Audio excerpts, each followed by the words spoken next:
Now, there are a number of unique things to point out from the Vietnam War, and we're going to start with the draft because the draft is responsible for so much of it.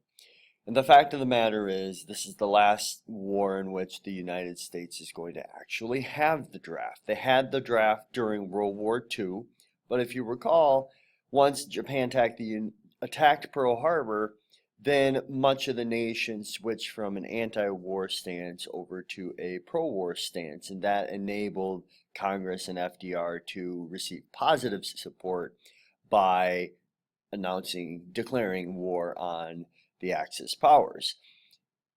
There is no attack on the United States this time, though, directly, and there is no Nazi Germany or some industrial military power overseas that's a direct threat on the United States.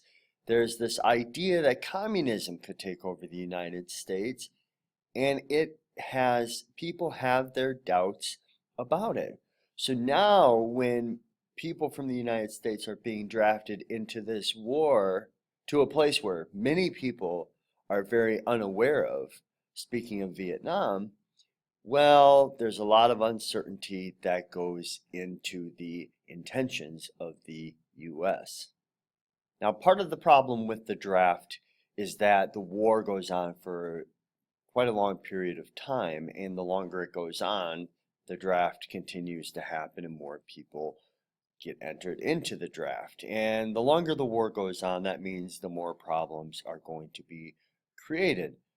And one of the problems with the draft is, since many people start to doubt what the war is about, as we'll find out, many are going to try and escape the draft by some sort of measure. Some get some sort of maybe a doctor's note saying they're unable to perform a military duty. Some just simply go to jail because that's an option.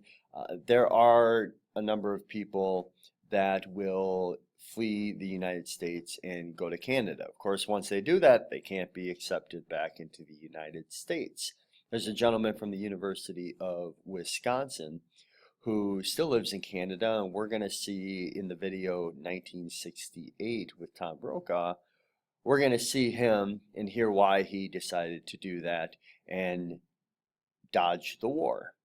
Now, I mentioned that some are dodging the draft and some are accepting to go. Well, that whole idea revolves around doves and hawks.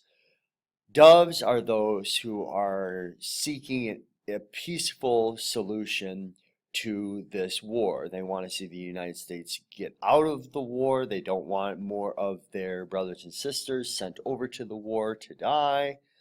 And they are very peace oriented in that sense.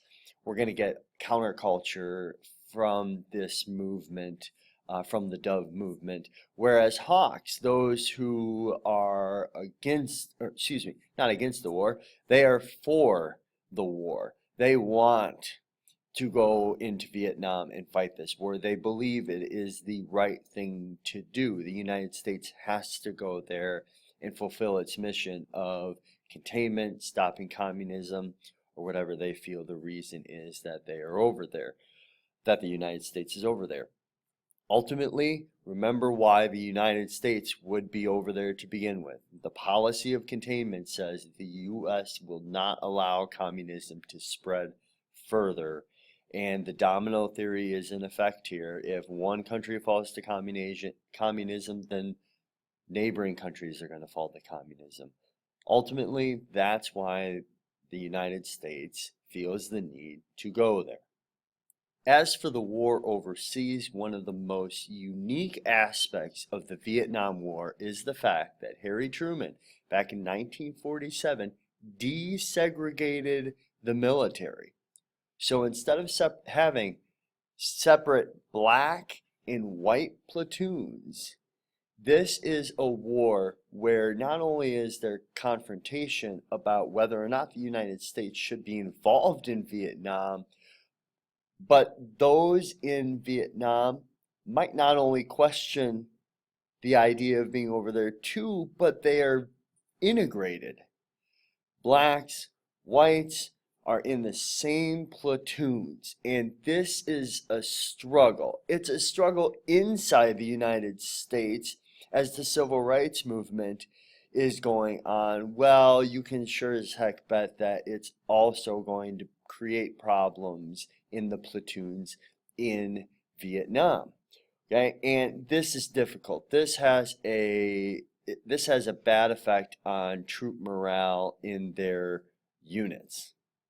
But it doesn't end there. Martin Luther King, speaking of African Americans who are over in Vietnam, he called it a cruel irony that the United States would send over black citizens, and black citizens are dying for the United States, even though the United States considers them a second-class citizen. Let that sink in for a second. Think about how it's been a struggle for African Americans to gain full rights in the United States. We could look at how even the JFK brother or the Kennedy brothers struggled to get involved with civil rights. They wanted to keep their attention on the Cold War with the Soviet Union.